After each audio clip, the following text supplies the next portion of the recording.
Kent cruised to their first LV County Championship win of the season, sending Gloucestershire to their second successive home defeat. Joe Denley's first 100 for 3 years, confirming an 8-wicket win for the visitors to Bristol.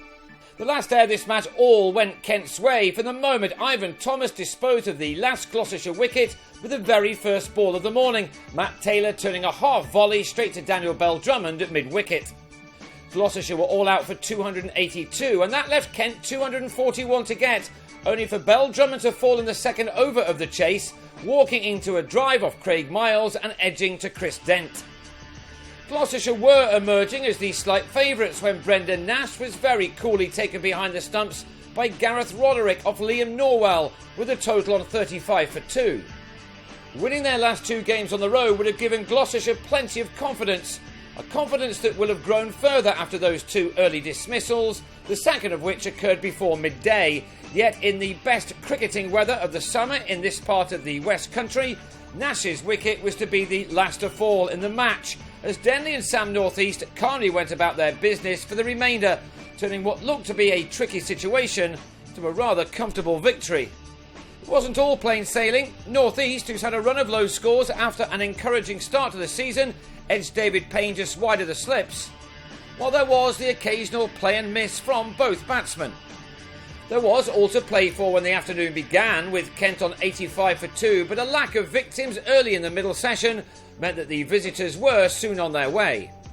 Denley had a miserable last couple of years at Middlesex, his form in London largely deserting him, but back with his first county, he has rediscovered it. This bottom edge boundary, his 9th, took him to his 4th Championship 50 of the summer, one made off 111 balls.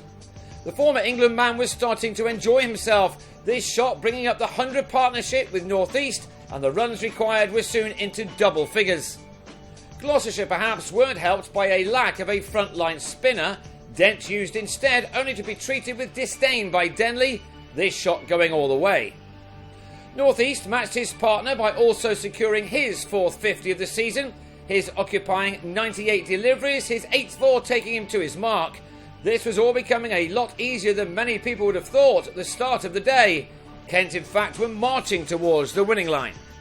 And they quickened their step too.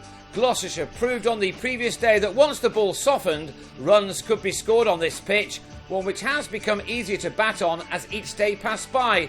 Denley and Northeast, skippering this side in the absence of Rob Key, who's trying to rediscover his touch away from the pitch, were batting with ease as the afternoon wore on and a first 4-day victory of the summer was just about assured. 77 was the best score made by Denley in the last couple of seasons, and this 6 off Kieran Nima Barnett saw him pass that. Another followed in the next over off Norwell as the opener moved into the 80s with a real flourish. He showed no signs of anxiety as he moved towards 100, which has been a long time in the making. A pulled 4 off Taylor took him to 3 figures for the 16th time in his career, this one coming off 179 balls, from which the 29-year-old had struck 12 4s and 3 6s.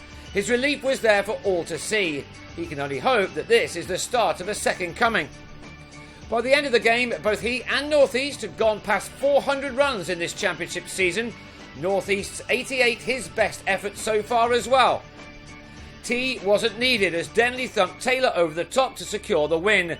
Denley ending on 117, sharing in an unbroken stand of 208 for the 3rd wicket, by some distance the county's best partnership this year. In the end, the victory was made without much of a sweat. Kent took the game by 8 wickets, for which they collected 20 points to Gloucestershire's 3, which sees the latter slip out of the top 2 in the 2nd division. They are now 4th, while Kent move up to 6th, ahead of their trip to Beckenham from Sunday for the visit of Surrey.